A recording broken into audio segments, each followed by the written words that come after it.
Donc, nous sommes dans l'épître de Jean et dans les écrits du Nouveau Testament, Jean quand même occupe une place assez importante comme auteur. Il est l'auteur de 5 livres, son évangile bien sûr, ses 3 épîtres et le livre de l'Apocalypse. Dans son épître, Jean parle très peu de lui-même. Il ne dit pas grand-chose sur sa personne. Et à chaque fois qu'il utilise le pronom personnel « je », c'est pour dire « je vous écris afin que »,« jeunes gens, je vous écris ». Mais il dit très peu de choses sur lui.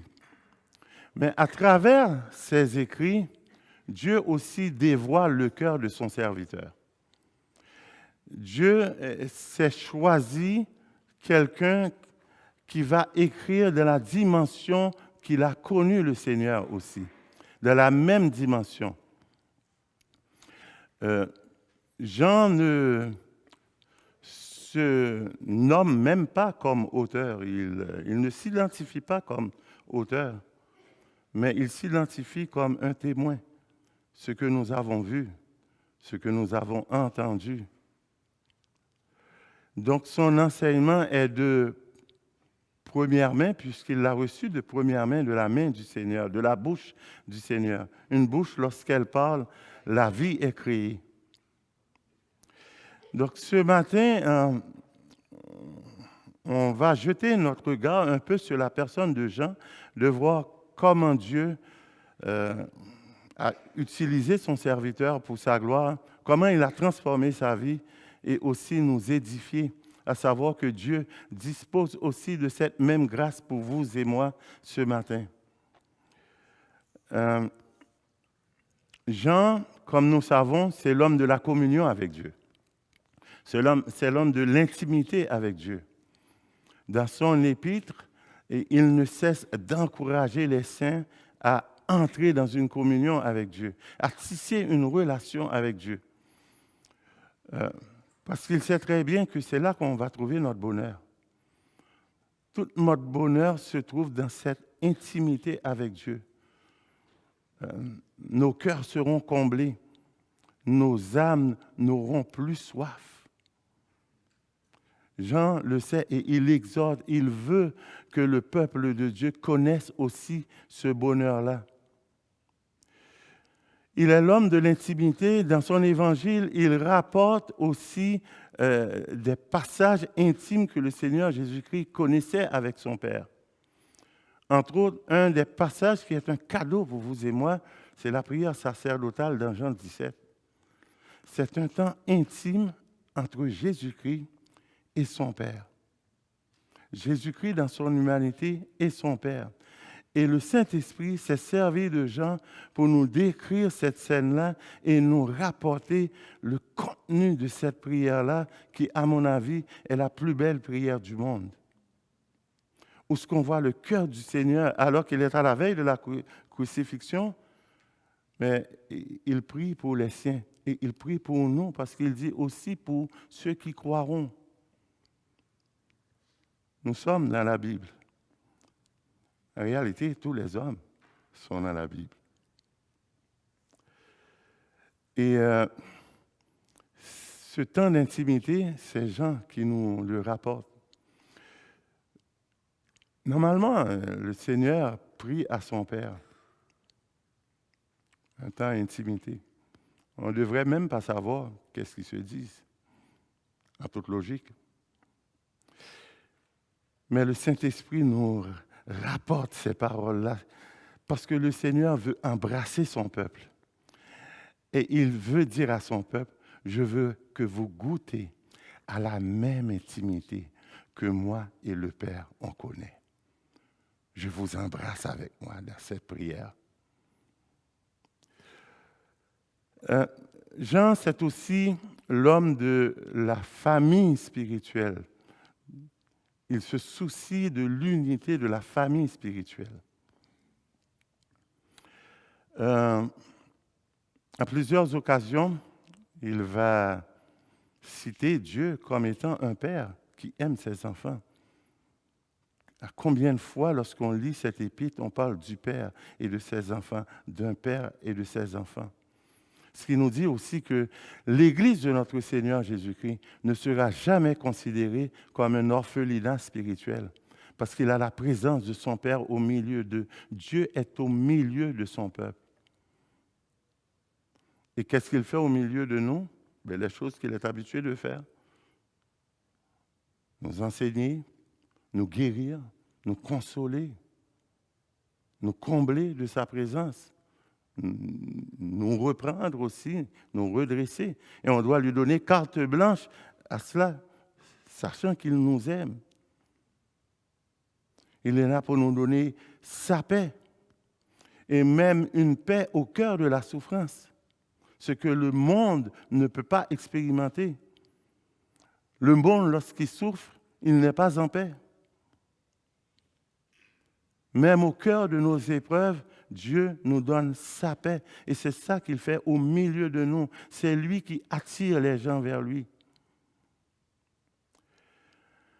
Les théologiens définissent Jean comme étant, et à juste titre, l'apôtre de l'amour. Mais attention, il n'est pas né comme ça, Jean. Il n'a pas été toujours comme ça. Vous vous souvenez que le surnom que le Seigneur avait donné à Jean et son frère, Boanerges. Si vous voulez savoir c'est quoi, c'est de l'araméen. Vous avez reconnu ça par mon accent, eh bien, ouais, ok. C'est un surnom qui veut dire fils du tonnerre. Dans chaque assemblée chrétienne, je suis sûr qu'il y a des fils du tonnerre. Dans chaque famille, peut-être qu'il y a une fille du tonnerre. C'est sûr que la connotation est différente de comment on l'entend aujourd'hui. Parce que lorsqu'on dit que quelqu'un est quelqu'un du tonnerre, ben, c'est un compliment qu'on veut donner. C'est pour dire que cette personne-là est formidable et hyper formidable. Je dis souvent à mon épouse qu'elle est une femme du tonnerre. Des fois, ça peut avoir du sens. Il peut y avoir des représailles. Je ne vais pas plus loin.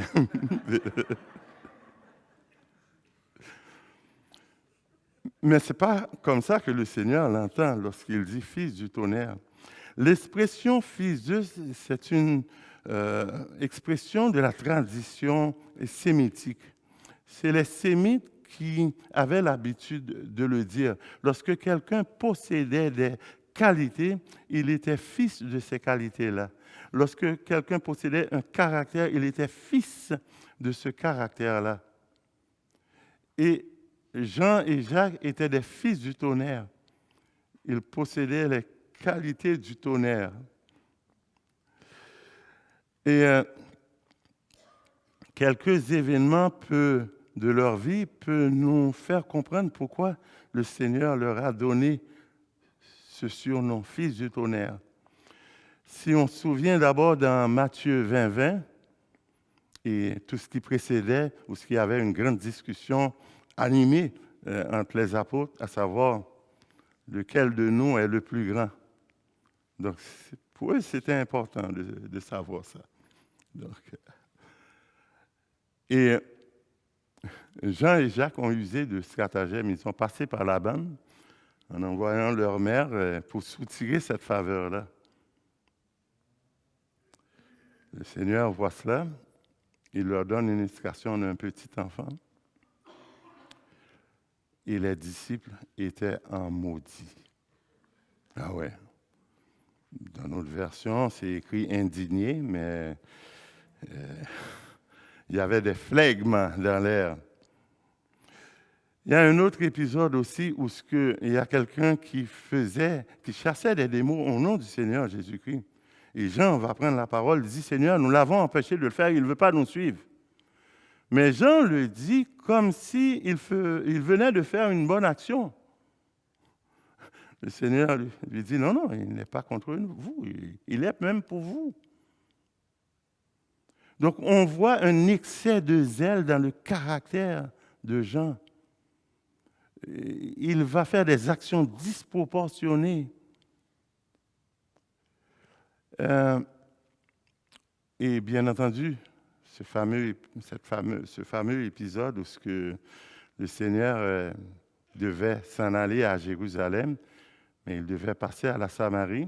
Ça allait bien, mais lorsqu'on a su que c'est à Jérusalem qu'il s'en va, parce que Jérusalem et la Samarie, c'est deux nations antagonistes, ben, il n'y a plus de place pour lui. Tout comme lorsqu'il était venu au monde, pas de place. Et là, vous connaissez l'histoire, Jean et Jacques demandent au Seigneur de commander du feu pour consumer ces gens-là. Une solution radicale, fataliste et rapide comme l'éclair, rapide comme le tonnerre. Il y a des fils du tonnerre qui s'ignorent. Parce que le Seigneur leur dit, vous ne savez pas quel esprit qui vous anime. Le Seigneur va calmer les pompons. Faites attention à l'esprit qui t'anime. Je ne suis pas venu pour ça. Cet esprit-là était présent dans Israël parce que le Seigneur Jésus-Christ, il a fait des miracles et tout le monde avait une opinion de lui, tout le monde parlait de lui. Tout le monde voyait en lui celui qui allait chasser les Romains. Et encore mieux, les tuer. Ce serait encore mieux, Seigneur, si tu les tuais.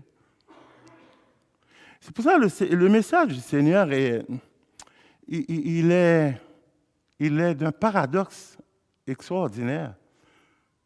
Lorsqu'il dit « aimez vos ennemis », nous, on prend ça comme une belle poésie. Mais qui était l'ennemi d'Israël dans le temps, là? Ah bon? Lorsqu'il dit « si quelqu'un te force à faire 1000, fais-en 2000 », il faut placer ça dans un contexte pour bien le comprendre. C'est qu'à l'époque, il y avait un règlement qui stipulait qu'à chaque fois qu'un soldat romain débarquait, eh bien, les personnes qui étaient habilitées devaient faire 1000 avec ce soldat-là pour transporter ses bagages. Et voilà que le Seigneur arrive avec un enseignement qui dit « fais-en 1000 de plus ». Le premier 1000, c'était le 1000 où de la contrainte. Le deuxième 1000, c'est le 1000 de l'accueil. C'est le 1000 de l'amour. C'est le 1000 de la grâce. Faut-il croire qu'il demande à Israël d'accueillir ces Romains? C'est très paradoxal lorsqu'ils reçoivent ce message-là du temps. Nous ne le recevrons pas comme ça. Lorsqu'on dit « aimez vos ennemis », on voit notre voisin qui, des fois, nous a marché sur notre gazon et puis on dit « Seigneur, bon. » Ça va beaucoup plus loin que cela. Donc, dans ces trois histoires-là, on voit tout le caractère de Jean. Et ça pouvait même choquer les gens de voir que ce fils du tonnerre avait sa tête sur la poitrine du Seigneur. Parce qu'on s'imagine que Jean est un enfant de cœur et puis il est sur la poitrine du Seigneur. Non, c'est un fils du tonnerre que le Seigneur est en train d'affectionner, de former. Et maintenant, du fils du tonnerre qu'il a été, il est devenu le fils de l'amour. Mesdames et messieurs, ça c'est la puissance de l'Évangile qui transforme les cœurs. Qui transforme les cœurs de pierre en des cœurs de chair. La pierre, c'est le symbole de l'insensibilité. Et la chair, c'est le symbole de la sensibilité. Nos cœurs deviennent sensibles à l'amour du Seigneur, sensibles à sa sainteté, sensibles à sa présence parmi nous. Seul l'Évangile peut faire cela. c'est une puissance pour le salut de quiconque croit. Nous avons besoin d'entendre l'Évangile. Ce n'est pas les païens seulement qui ont besoin d'entendre. Nous aussi, nous avons besoin d'entendre l'Évangile. C'est vital pour notre croissance.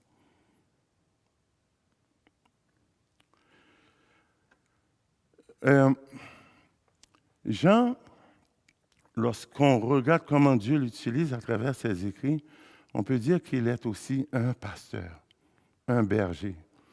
Il tient au peuple de Dieu. Ça le tient à cœur. Il exhorte, il encourage. Il a toujours des paroles à caractère rédemptif. Il se soucie de la jeunesse. Il leur parle, il se tient à côté d'eux, il les écrit. Il les encourage. Jeunes gens, vous êtes forts parce que la parole de Dieu demeure en vous. Jeunes gens, vous avez vaincu le malin, vaincu tout ce qui vient de la convoitise et l'orgueil de la vie. Vous avez vaincu le mauvais. Si la parole de Dieu demeure en vous, il leur rassure sur leur salut. Vous avez la vie éternelle, pas vous aurez. Vous avez la vie éternelle, vous qui croyez.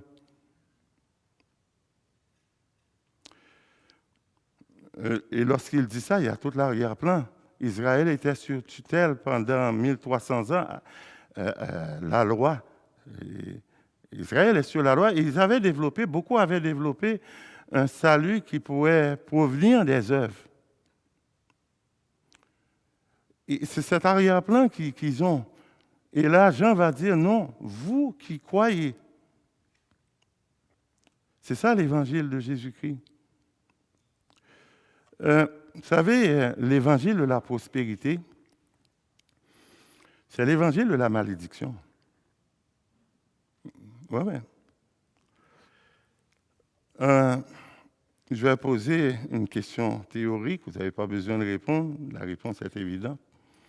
Est-ce que l'évangile de la prospérité, c'est le même évangile que l'évangile de la croix? Donc, si l'évangile de la prospérité n'est pas le même évangile de la croix, donc c'est donc un autre évangile. Et nous savons qu'est-ce que Paul dit. Si quelqu'un, même un ange, c'est une hyperbole, une exagération, s'il vient avec un autre évangile que celui de Christ, qu'il soit anathème. Anathème veut dire maudit, la malédiction. La malédiction pour celui qui annonce cet autre évangile-là, parce qu'il va contaminer tous ceux qui vont recevoir ça. C'est pour ça, si quelqu'un arrive dans l'assemblée des justes pour arriver avec un autre évangile, je pense que Pasteur Dieu va sortir les griffes. Et moi, je vais être là pour les affûter. Là. Vous savez, j'avais entendu dans une conversation quelqu'un qui disait que l'évangile de la prospérité, c'est biblique. Et il s'appuyait sur le fait que Jean dit à Gaius, eh bien, j'espère que tu sois en bonne santé et que tu prospères à tous égards. Et à tous égards, ça veut dire dans tous les domaines. C'est Jean qui le dit, notre Jean, là. Monsieur, est-ce que tu peux finir de lire le reste du passage? Comme prospère l'état de ton âme, voici la véritable prospérité. Elle est intérieure, elle est du cœur, elle est de l'âme. Et lorsque le cœur, l'âme prospère, ça rejaillit dans tous les domaines de notre vie. C'est ça que Jean veut nous dire. Salut par les œuvres, ça aussi, c'est un évangile de la malédiction. Oui. Il viendra chaque personne, lorsqu'il va se présenter devant Dieu, probablement Dieu va lui dire pour quelle raison que je devrais te laisser entrer en ma présence. Pour quelle raison que je devrais te laisser entrer dans ma maison. Il y en aura qui n'ont même pas d'humilité, qui vont dire, mais n'avons-nous pas fait des miracles en ton nom, en ton nom? N'avons-nous pas prophétisé en ton nom? C'était des enseignants, des personnes qui occupaient des fonctions importantes dans l'Église. Ils enseignaient, ils prophétisaient. Est-ce que je peux utiliser une version québécoise? C'est que ces gars-là disent, Seigneur, tu ne peux pas dire qu'on n'a pas fait des miracles en ton nom. Et tu ne peux pas dire qu'on n'a pas prophétisé en ton nom, qu'on n'a pas enseigné en ton nom. J'attends mon trophée.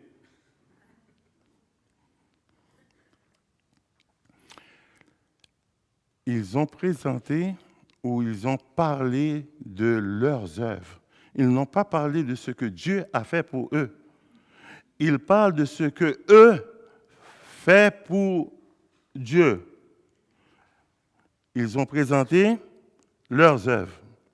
Je le redis encore. Ils ont parlé de leurs œuvres. Écoutez-moi bien, l'Assemblée du Seigneur. S'ils ont parlé de leurs œuvres, c'est parce que le message qu'ils donnaient sur la chair, c'était un message d'un évangile, d'un salut par les œuvres. Leur prophétie, c'était au service de ce message-là, parce que ça devait être cohérent avec leur message, non? On a prophétisé en ton nom. Vous avez prophétisé en votre nom. C'est l'évangile de la malédiction, de salut par les œuvres. Obtenir ce salut par les œuvres. L'évangile, le Seigneur nous montre dès le départ. Ce n'est pas l'homme qui grimpe l'échelle de la justice et puis ça vient, ça s'en vient, on va l'atteindre. Non, c'est Dieu qui descend. On le montre tout de suite dans la Genèse. L'homme a péché, ce n'est pas l'homme qui vient vers Dieu, qui veut confesser son péché, qui veut faire connaître son regret. C'est Dieu qui vient vers l'homme, sa brebis égarée, qui dit « Où es-tu, Adam ?» Une traduction moderne nous dit « Ce serait « Où en es-tu, Adam ?» Et nous n'avons pas aucune idée de comment Dieu est prêt à faire une condescendance, c'est-à-dire de se mettre à notre niveau pour nous sauver, jusqu'où qu'il est prêt à aller, jusqu'à la poussière. Et là, nous étions. De la poussière, il relève l'indigent. Jusque dans les régions inférieures, il n'y a pas de région plus bas qu'il ne peut pas descendre pour venir sauver. Ce n'est pas monter une échelle, c'est Dieu qui descend vers nous.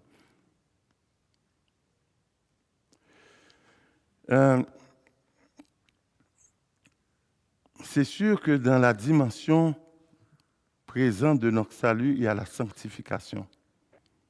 Mais attention de ne pas faire la sanctification le moyen du salut. Il y a 3 étapes à notre salut. Le salut dans sa dimension passée, parce que la justification, c'est une œuvre que Jésus-Christ a déjà accomplie pour nous, c'est dans le passé. Nous vivons notre sanctification dans la dimension présente de notre salut. Et dans la dimension future, ce sera la glorification. Mais notre sanctification, comment je pourrais le décrire? Notre sanctification, c'est notre marche avec le Seigneur, mais qui se fait de progrès en progrès. Donc, elle ne peut pas être le moyen du salut, parce que jusqu'où qu'on doit progresser pour obtenir ce salut-là? Jusqu'où? Bien malin, celui qui pourrait nous le dire. Et la parole de Dieu nous dit, lorsque le Christ apparaîtra, là, notre sainteté va être totale, vraiment totale. Nous sommes saints en position devant Dieu à cause de son œuvre, mais lorsque le Christ apparaîtra, nous le serons dans notre nature. Notre sanctification sera rendue totale. En attendant, on progresse dedans, on marche dans ce salut-là, on travaille à ce salut, et non pas pour le salut, à ce salut. Parce que ce salut-là, c'est un genre de vie que seulement Dieu peut produire en nous. C'est un autre genre de vie. J'ai bien aimé, Pasteur Jeff, ton illustration du petit bout de chou qui tend la main pour recevoir un bonbon. Sais-tu qu'une telle illustration peut choquer beaucoup de monde? Hein? Tant pis. Oui, pour beaucoup. C'est ça seulement, tendre la main du cœur comme ça devant Dieu? Il n'y a pas plus que ça. Il y a des religions où les gens se font torturer jusqu'à ce que leur peau saigne pour être sauvés. Puis tu viens nous dire seulement ça? Je suis choqué, moi. Ben oui, écoutez, j'ai déjà entendu un homme qui dit, moi j'ai déjà monté les marches d'escalier de l'oratoire Saint-Joseph à genoux. Il dit, tu avais des bons genoux. Ça peut choquer. Le fils aîné dans la parabole du fils, ou j'aime pas dire du fils prodigue, c'est un abus de langage, mais de ce père qui avait deux fils, du père aimant, il était choqué de voir son frère. Son frère est devenu quoi? Prostitué. Parce qu'on dit tout le temps, il s'en allait vers les prostituées, mais lui aussi, il s'est...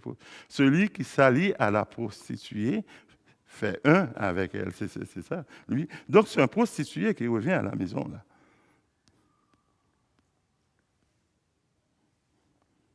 Le fils aîné, lui, il est tellement... Écoutez, il entend la musique. Et ça devait être un genre de musique comme la musique de ce matin, joyeux. C'était pas des ballades, c'est un party qui a. Ça devait être la disco du temps, là. Est-ce que vous imaginez si quelqu'un, un frère ou une sœur d'entre nous qui aurait connu une chute et qui revient repentant, et puis moi, comme pasteur, j'ai dit, viens-t'en l'équipe de louange, viens, on va faire de la musique de party pour lui qui est revenu. Ah bon? Lorsqu'on met les choses dans le contexte, on voit. Si vous remarquez bien, le fils unique, le fils aîné, unique, on a un fils unique qui est notre fils aîné aussi, donc c'est un bon lapsus quand même. Parce que Jésus-Christ, c'est le fils aîné aussi. Donc, ça me sauve. Le fils aîné, si vous avez remarqué bien, il ne parle même pas de son père comme un père.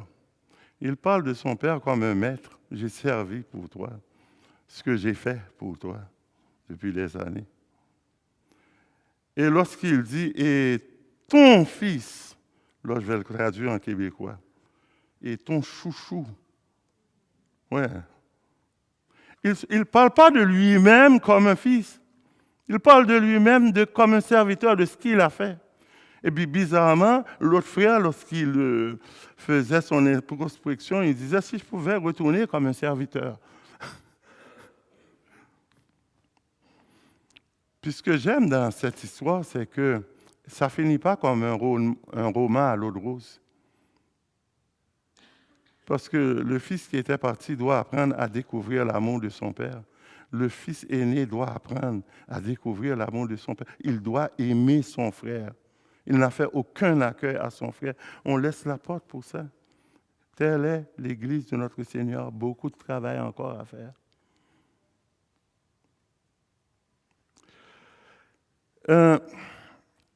Pour enchérir l'illustration de Pasteur Jeff de cette main tendue, c'est le cœur tendu.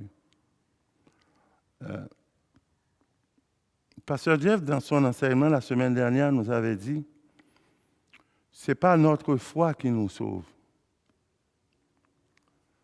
Je sais que ça peut faire sursauter les gens, mais c'est la grâce de Dieu qui nous sauve, par le moyen de la foi. Je sais que le Seigneur Jésus-Christ avait cette expression-là lorsqu'il faisait un miracle, il disait aux gens, « Ta foi t'a sauvé ». Mais ici, c'est une figure de style de notre Seigneur. Écoutez, regardez, j'ai beau avoir la foi à transporter les montagnes, j'ai beau croire de toute ma force, si le Seigneur ne dispose pas à me faire grâce, à quoi ça va me servir cette foi-là? Permettez-moi de faire une illustration. Imaginons que nous sommes dans ce lieu, puis qu'il n'y a que des murs, il y a une seule fenêtre, tout est fermé, il n'y a pas d'électricité, nous sommes dans l'obscurité totale, aucune lumière. Puis tout d'un coup, on ouvre une fenêtre qui laisse passer les rayons du soleil et qui éclaire la pièce. Je vais vous poser une question stupide, ne répondez pas. Qu'est-ce qui éclaire? Les rayons du soleil qui passent ou la fenêtre ouverte? C'est ainsi est la foi. La foi, c'est la fenêtre du cœur qu'on ouvre devant Dieu pour laisser entrer la grâce de Dieu. Ce n'est pas la fenêtre qui éclaire la pièce, mais c'est le moyen par lequel Dieu libère sa puissance et vient nous sauver. On doit le bénir pour cela. Dieu est bon. Et il est merveilleux. On n'a pas de nom pour le décrire. On n'a pas de langage pour lui dire qu'est-ce qu'il représente pour nous. On est limité par « merci Seigneur », mais de tout notre cœur, nous lui disons merci. Donc la sanctification n'est pas le moyen du salut, il découle de la justification. Et en passant, Dieu n'a jamais demandé à un païen de se sanctifier. Jamais. Ce serait même un non-sens de dire à un païen, mettez-vous à part pour mon service. Ce serait même un non-sens total. Vous verrez aucun personnage païen qui est sanctifié dans la Bible. Tous ceux qui sont sanctifiés, ce sont ceux qui sont sauvés, ceux que Dieu considère comme étant son peuple. C'est à son peuple qu'il demande de se sanctifier et non pas à l'humanité tout entière. Si ce serait le cas, on ferait de la sanctification le moyen du salut. Seulement son peuple. Et la sanctification n'est pas l'œuvre de l'homme. C'est d'abord l'œuvre de Dieu, mais en coopération avec l'homme. La justification, c'est l'œuvre de Dieu sans la coopération de l'homme. La sanctification, l'homme coopère aussi.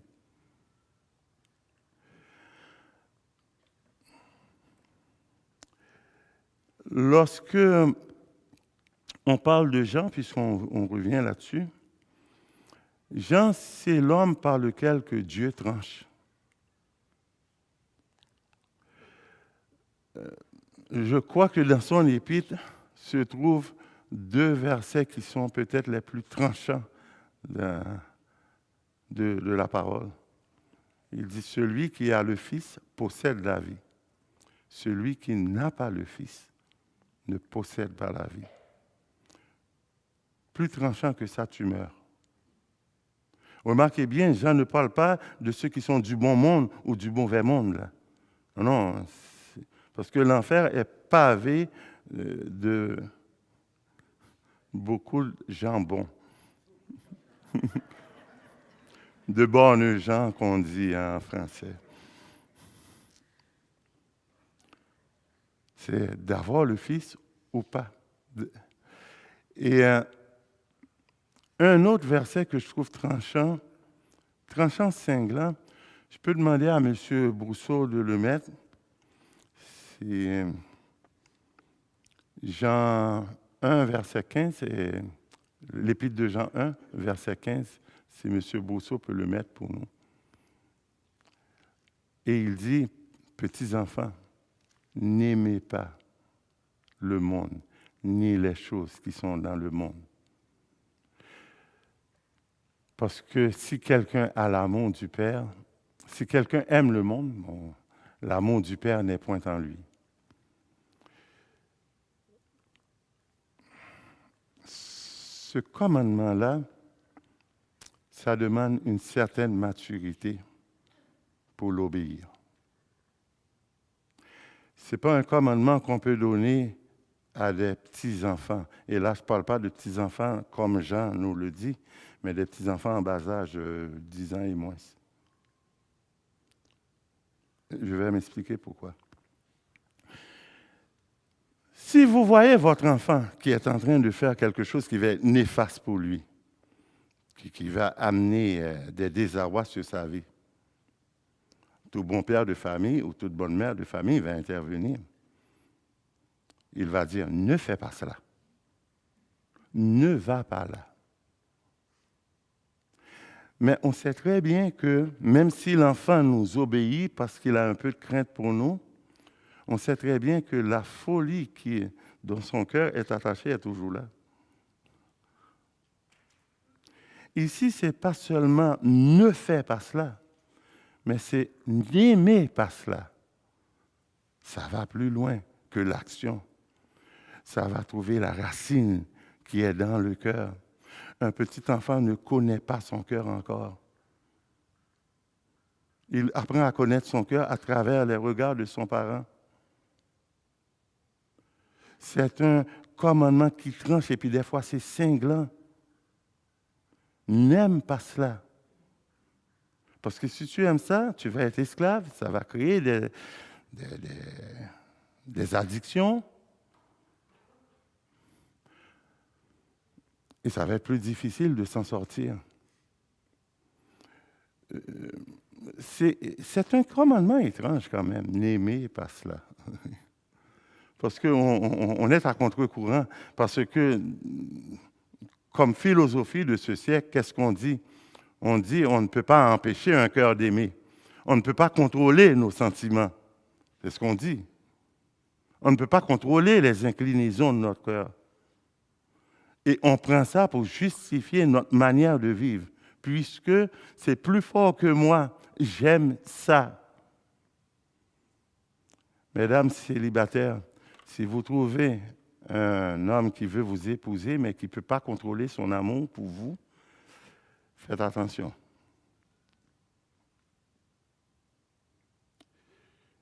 Ils disent on ne peut pas aimer sur commande. C'est des pulsions incontrôlables. C'est pas ça que dit le Seigneur. Le Seigneur dit, je vous donne un commandement nouveau. Moi, je ne peux pas peut-être vous commander de vous aimer, mais le Seigneur, lui, il le fait. C'est un commandement, c'est l'amour sur commande. Et je remercie le Seigneur. Parce que je ne suis pas aimable. Mais il vous a commandé de le faire. Gloire au Seigneur. L'amour sur commande. Ce que les gens disent, on ne peut pas commander cela.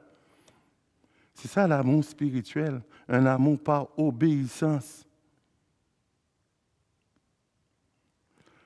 Et souvent de fois, nous ne le vivons pas dans cette dimension parce que s'il y a des frictions et des conflits, et puis c'est ce qui sort, la pulsion qui sort, et puis on se fie à cela. Non, non. Si vous n'êtes pas capable d'arriver à endurer votre frère, faites-le pour Dieu. Si vous n'êtes pas capable d'endurer votre sœur, faites-le pour Dieu. C'est lui qui nous commande. Pour obéir à ce commandement-là, il faut avoir une bonne connaissance de son cœur. Jean dit n'aimez pas. Pourquoi? Parce que Jean sait très bien par le Saint-Esprit que les attachements du cœur sont plus puissantes que la raison même lorsqu'elles nous envahissent. Le Seigneur eut à dire à son peuple, tu ne feras pas d'adultère. L'action, tu ne commettras pas cela. L'action, tu ne feras pas de faux témoignages. L'action, tu ne convoiteras pas le désir du cœur. Tu ne convoiteras pas la femme de ton prochain, ni son bœuf, ni son âme. Le centre, le désir du cœur, ça, ce n'est pas l'action. Ce commandement demande beaucoup de maturité. Et ça évite qu'on ait des addictions, des désarrois, des choses sur notre vie. N'aimez pas. Et des fois, on est en processus pour ne pas aimer quelque chose parce qu'on a goûté à certains plaisirs et puis on voit que ça a créé des accoutumances. Dans le domaine médical, ils disent des dépendances, je ne suis pas d'accord. On ne dépend pas de cela. Ce sont des accoutumances. Et si on dit qu'on dépend de cela, on n'a aucune responsabilité. Non, je dépends de cela. On dépend de l'air qu'on respire. On dépend de la nourriture qu'on mange. Si ce n'est pas le cas, mais pas de ça, on ne dépend pas de ça. Ce sont des accoutumances qu'on s'est données nous-mêmes.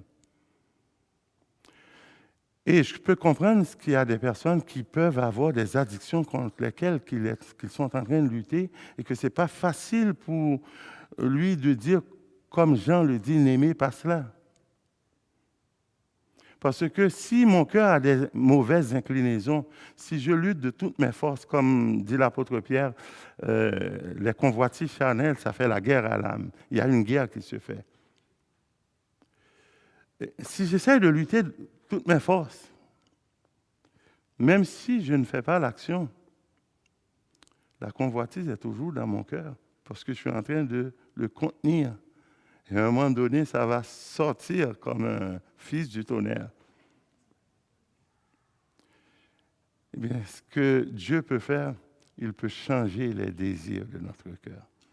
Mais pour cela, il dit, marchez selon l'esprit et vous n'accomplirez pas les désirs de la chair. La victoire, ce serait que j'aime pas ça. J'aime pas ces convoitises-là.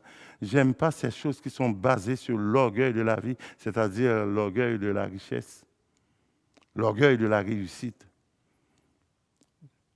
la convoitise des yeux. Je n'aime pas cela. Mais là, j'ai la victoire.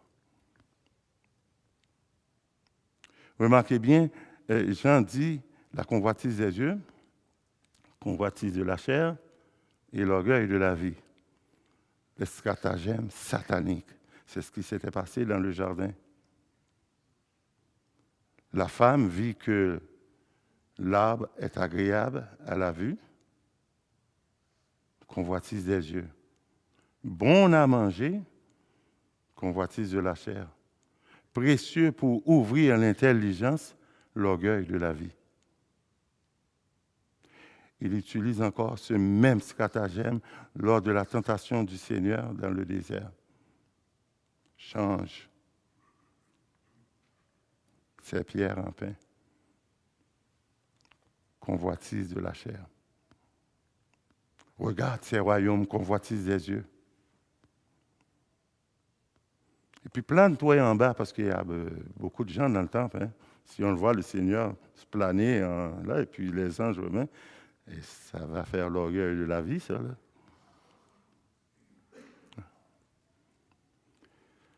Que Dieu nous accorde vraiment le discernement de voir lorsque l'ennemi vient avec ces stratagèmes-là pour qu'on puisse dire « Oh là ». Moi, je suis convaincu que Satan, le diable, ne peut pas prendre nous tous ici, là, nous convaincre d'aller nous batifoler dans un club échangiste. Je ne crois pas qu'il peut réussir un tel tour de force. Malgré toute la puissance qu'on dit qu'il a, nous convaincre tous ici, là. On s'en va dans un club échangiste, nous batifoler. Je pense qu'il n'essaierait même pas de ça. Par contre, il voudrait stimuler notre justice propre. Il voudrait nous stimuler pour savoir lequel d'entre nous est le meilleur prédicateur ici. Eh oui, c'est ce qu'il avait fait pour... Il faut qu'on le voie venir lorsqu'il vient pour stimuler notre justice propre. Pour dire, la seule justice qu'on reçoit, c'est la justice de notre Seigneur. Le seul grand, c'est notre Seigneur. Nous sommes, comme tu disais, le petit bout de chou. Lorsque le petit bout de chou veut être le plus grand de la gang, là, c'est pas...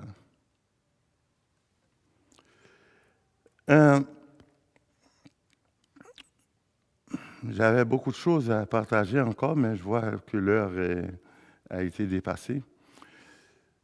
Jeudi dernier, on a connu un temps fantastique avec les retraités. Vous n'avez pas besoin d'être des retraités pour venir voir les retraités, là. Et puis, il y avait Pasteur Michel qui nous avait amené la parole de Dieu. C'était extraordinaire. Je jubilais, je tripais vraiment à entendre. Pasteur Michel nous a apporté la parole de Dieu. Je ne sais pas si vous connaissez Pasteur Michel Poisson. Est-ce que vous le connaissez? C'est un pasteur qui chante du Rolling Stone. Non, ouais. Pour de vrai, oui, mais c'est béni, par exemple. Il est ici. Et Pasteur Michel nous avait dit quelque chose. Il dit, le Seigneur Jésus-Christ est entré dans ce monde par un miracle, le miracle de la naissance virginale.